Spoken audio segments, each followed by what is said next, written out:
ঢাকার রাজপথে যখন তীব্র গরম, তখন উত্তাপ ছড়াচ্ছে বাংলাদেশের জ্বালানি খাতের এক চাঞ্চল্যকর খবর। মার্কিন রাষ্ট্রদূত ক্রিস্টেনসেন এবং শেভরনের প্রেসিডেন্ট হ্যাভিয়ার লারোসারের বৈঠক কি কেবল ব্যবসায়িক, নাকি বাংলাদেশের চাবিকাঠি চিরতরে ওয়াশিংটনের হাতে তুলে দেওয়ার এক মহড়া? আমাদের দেশের 60% গ্যাসের মালিক এখন একটি আমেরিকান কোম্পানি। তখন আমরা কি আসলেই স্বাধীন, নাকি একখণ্ড আমেরিকায় পরিণত হচ্ছি? বাংলাদেশের জ্বালানি খাতের নিয়ন্ত্রণ কি এখন ওয়াশিংটনের হাতে চলে গিয়েছে? শেভরন ও মার্কিন রাষ্ট্রদূতের গোপন বৈঠক, ইউনুস প্রশাসনের আমেরিকাইজেশনের বিতর্ক, 60% গ্যাসের চাবিকাঠি যখন বিদেশি প্রতিষ্ঠানের হাতে, তখন সার্বভৌমত্ব কি বিপন্ন? ইন্দো প্যাসিফিক কৌশলের বলি হচ্ছে কি ঢাকা? পাসপোর্ট ছাড়াই আমেরিকা যাওয়ার স্বপ্ন, নাকি সার্বভৌমত্ব হারানোর বেদনা? এক ভয়ঙ্কর ভূ রাজনীতির নীল নকশা আমাদের সামনে। বাংলাদেশের প্রতিটি ঘরের চুলায় আগুন থেকে শুরু করে কলকারখানার চাকা সবই কি এখন আমেরিকার রিমোট কন্ট্রোলে? সম্প্রতি মার্কিন রাষ্ট্রদূতের ফেসবুক পেজে প্রকাশিত একটি ছবি আর তথ্য সচেতন মহলে বড় ধরনের ভূকম্পন সৃষ্টি করেছে। ঢাকায় নিযুক্ত মার্কিন রাষ্ট্রদূত ক্রিস্টেনসেন এবং আমেরিকার বহুজাতিক কোম্পানি শেভরন এর প্রেসিডেন্ট হ্যাভিয়ার লারোসার বৈঠকটি কেবল একটি বাণিজ্যিক আলোচনা ছিল না। বিশ্লেষকরা বলছেন এটি বাংলাদেশের জ্বালানি খাতের আমেরিকার ক্রমবর্ধমান আধিপত্যের এক জোরালো এবং ভয়ঙ্কর ইঙ্গিত। আমাদের সার্বভৌমত্বের চাবিকাঠি কি তবে এখন হোয়াইট হাউসের ডয়ারে? দর্শক, আজ আমরা এই আমেরিকাময় বাংলাদেশের পিছনের নীল নকশার বিস্তারিত আপনাদের সামনে তুলে ধরার চেষ্টা করব। ডক্টর ইউনুসের তথা পিশাচ ইউনুসের নেতৃত্বাধীন তখনকার সরকার আমলে আমাদের বাংলাদেশের সাথে আমেরিকার সম্পর্কে এক নতুন জোয়ার লক্ষ্য করা যাচ্ছে। কিন্তু এই জোয়ার কি আমাদের ভাসিয়ে নিয়ে যাচ্ছে? সামাজিক যোগাযোগ মাধ্যমে সাধারণ মানুষের মধ্যে একটি গভীর অর্থবহ কৌতুক প্রচলিত আছে।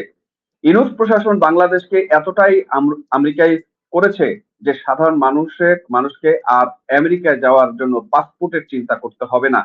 বাংলাদেশ নিজেই এখন একখণ্ড আমেরিকায় পরিণত হচ্ছে। অনেকে কৌতুক করে বলেন যে আমেরিকা হতে পারে বাংলাদেশের 52তম স্টেট, এটাও নাকি কেউ কেউ বলার চেষ্টা করছেন। কৌতুকটা শুনতে মজার হলেও এর বাস্তবতা কিন্তু অত্যন্ত কঠিন। মার্কিন দূতাবাসের অতি সক্রিয়তা এবং সরাসরি নীতি নির্ধারণী বিষয়ে তাদের সম্পৃক্ততা এখন ওপেন সিক্রেট। সরকারের প্রতিটি গুরুত্বপূর্ণ সিদ্ধান্ত যখন দূতাবাসের ছায়ায় দেখা যায়, তখন প্রশ্ন জাগে বাংলাদেশ কি স্বাধীন দেশ হিসেবে নিজের সিদ্ধান্ত নিচ্ছে, নাকি ওয়াশিংটনের এজেন্ডাই বাস্তবায়ন করছে? দর্শক, তথ্যটি শুনলে আপনার গায়ে কাটা দিবে। বর্তমানে বাংলাদেশে প্রাকৃতিক গ্যাসের চাহিদার 60% সরবরাহ করে শেভরন। আমাদের ঘরবাড়ি, শিল্প কারখানা আর অর্থনৈতিক প্রবৃদ্ধির মূল চালিকা শক্তি এখন আমেরিকার কোম্পানিটি। মার্কিন দূতাবাসের বার্তায় স্পষ্ট করে বলা হয়েছে যে বাংলাদেশের অর্থনৈতিক প্রবৃদ্ধিতে শক্তি যোগাচ্ছে শেভরন। কিন্তু মুদ্রার উল্টো পিঠটা আসলে কি? একটি দেশে জ্বালানি খাতের অর্ধেকের বেশি যখন একটি একক বিদেশি কোম্পানির প্রতিষ্ঠানের হাতে থাকে, তখন সেই দেশের রাষ্ট্রদূত যখন সরাসরি সেই খাতের তদারকি করেন, তখন জাতীয় নিরাপত্তা বলে কিছু থাকে কি? আমাদের প্রতিটি ব্যবসা আর প্রতিটি ঘরের চাবিকাঠি এখন কার্যত ওয়াশিংটনেরই হাতে। এই বিশাল নির্ভরতা কি আমাদের সার্বভৌমত্বের উপর এক অদৃশ্য শিকল নয়? দর্শক, খবরটা একটু আপনাদেরকে দেখিয়ে আসি। বাংলাদেশে জ্বালানি খাতের মার্কিন প্রভাব, নতুন ভূ রাজনৈতিক সমীকরণ। আপনারা দেখছেন ইউএস এম্বাসি ঢাকা, তারা একটা স্ট্যাটাস এখানে দিয়েছে। সেই স্ট্যাটাসে যে কথাগুলো উল্লেখ করা আছে আমি একটু আপনাদেরকে সেটা পড়ে শোনাচ্ছি। রাষ্ট্রদূত ক্রিস্টেনসেন বাংলাদেশের জ্বালানি খাতে চলমান সহযোগিতা নিয়ে শেভরনের প্রেসিডেন্ট হ্যাভিয়ার লারোসার সঙ্গে বৈঠক করেছেন। শেভরন বাংলাদেশের প্রাকৃতিক গ্যাসের প্রায় 60% সরবরাহ করে, যা দেশের ঘরবাড়ি, ব্যবসা প্রতিষ্ঠান এবং অর্থনৈতিক প্রবৃদ্ধিতে শক্তি যোগাচ্ছে। এই কথাটা যে তারা লিখলো, এই মানে মার্কিন একজন দূতাবাস হয়ে সে শেভরনের সাথে কথা বলে তার সাথে বাংলাদেশের এই গ্যাস সংকট বা গ্যাসের খাতে চলমান সহযোগিতা নিয়ে আলাপ করবে, এটা আসলে কিসের নমুনা? দর্শক, শেভরনের সাথে মার্কিন রাষ্ট্রদূতের বৈঠক এবং বাংলাদেশের জ্বালানি খাতে আমেরিকার ক্রমবর্ধমান নিয়ন্ত্রণ নিয়ে একটি বিশেষ ইনভেস্টিগেশন রিপোর্ট।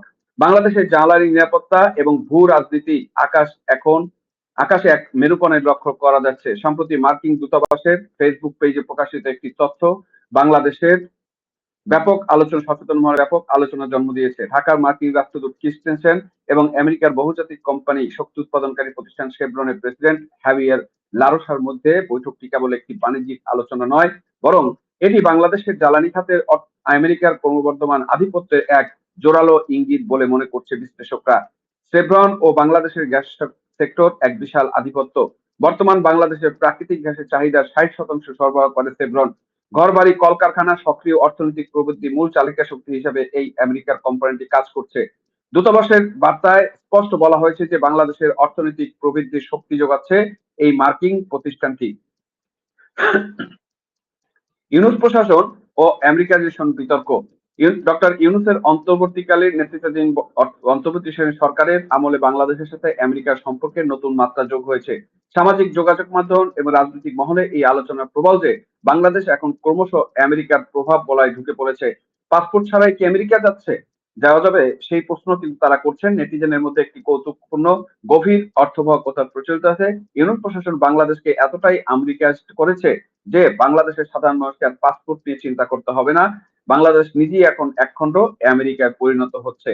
কূটনৈতিক সক্রিয়তা। বাংলাদেশে নিযুক্ত মার্কিন দূতাবাস অতি সক্রিয়তা এবং সরাসরি নীতি নির্ধারণী বিষয়ে সম্পৃক্ততা নিয়ে জনমনে মিশ্র প্রতিক্রিয়া তৈরি হয়েছে। আমেরিকা সরাসরি সংঘাত এড়িয়ে কৌশলগত সমঝোতার মাধ্যমে এই অঞ্চলের নিয়ন্ত্রণ নিতে চায়। ভূরাজনৈতিক কৌশল এবং জ্বালানি কূটনীতি। আমেরিকা অতি আগ্রহের পিছনে রয়েছে এক বিশাল ভূ রাজনীতিক নীল নকশা। আন্তর্জাতিক সম্পর্ক বিশ্লেষকদের মতে ইন্দো প্যাসিফিক স্ট্র্যাটেজি।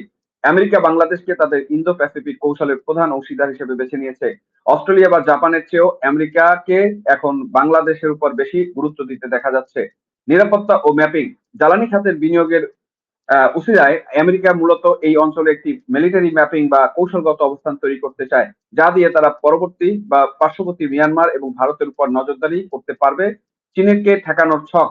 দক্ষিণ এশিয়ার চীনের বেল্ট অ্যান্ড ইনিশিয়েটিভ, বিআরআই এবং অন্যান্য প্রভাব খর্ব করে আমেরিকা এখন ঢাকাকে তাদের প্রধান ঘাঁটি হিসেবে ব্যবহার করার পরিকল্পনা করছে।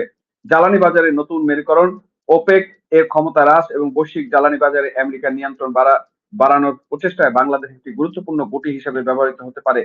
যেহেতু আমেরিকা এবং চীনের অর্থনীতি একে অপর উপর ওতপ্রোতভাবে নির্ভরশীল, বিশেষ করে সামরিক যন্ত্রাংশ, বিরল খনিজ পদার্থের জন্য, তাই আমেরিকা সরাসরি সংঘাত এড়িয়ে কৌশলগত সমঝোতার মাধ্যমে এই অঞ্চলে নিয়ন্ত্রণ নিতে চাইছে।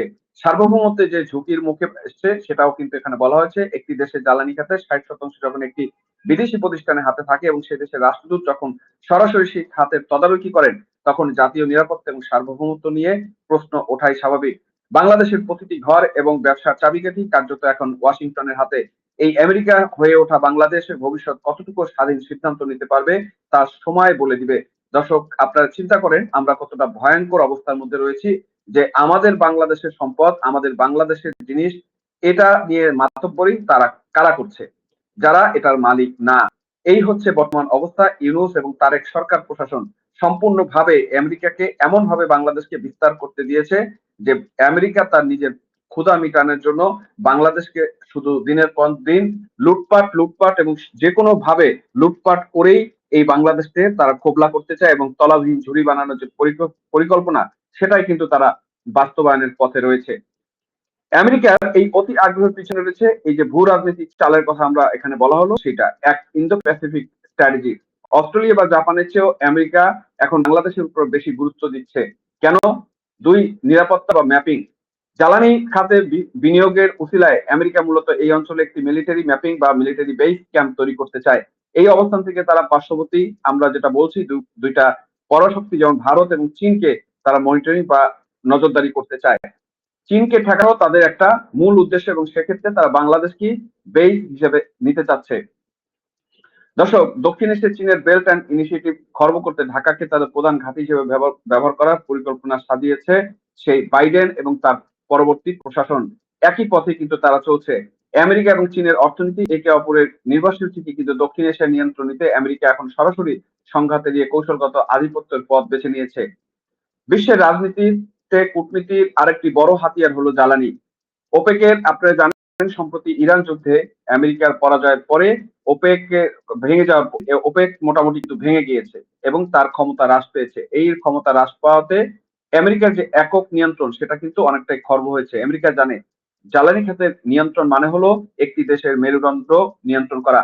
যেহেতু আমাদের সামরিক যন্ত্রাংশ ও হাইটেক শিল্পের জন্য বিরল খনিজ পদার্থের উপর চীনের নির্ভরশীলতা রয়েছে, তাই আমেরিকা চায় এই অঞ্চলের জ্বালানি বাজারে আধিপত্য বিস্তার করে চীনের উপর চাপ সৃষ্টি করতে।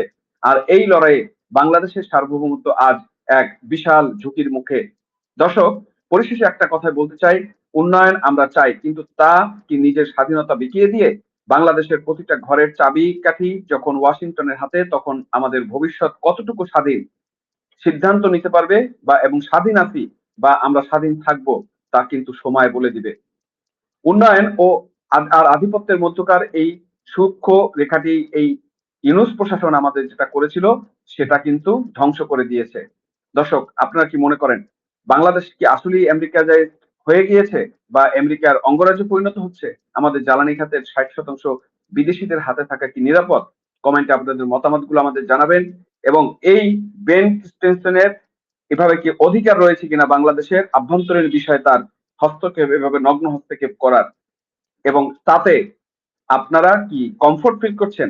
আপনারা কি ভালো ফিল করছেন কিনা যে আপনার দেশ আমেরিকা নাকে দড়ি দিয়ে ঘুরাবে, আপনাদেরকে গোলাম বানিয়ে রাখবে, নাকি তাদেরকে প্রতিরোধ করে এই দেশকে উৎখাত করার জন্য আফগানিস্তানের মতো সকলে ঐক্যবদ্ধ হয়ে এই আমেরিকা এবং এই ইউনূস এবং এই তারেক, এই জামাত গংদের বিরুদ্ধে সকল দেশের জনগণ রুখে দাঁড়াবেন, ফুঁসে উঠবেন এবং এদেরকে প্রতিহত করে এই দেশ থেকে বিতাড়িত করবেন।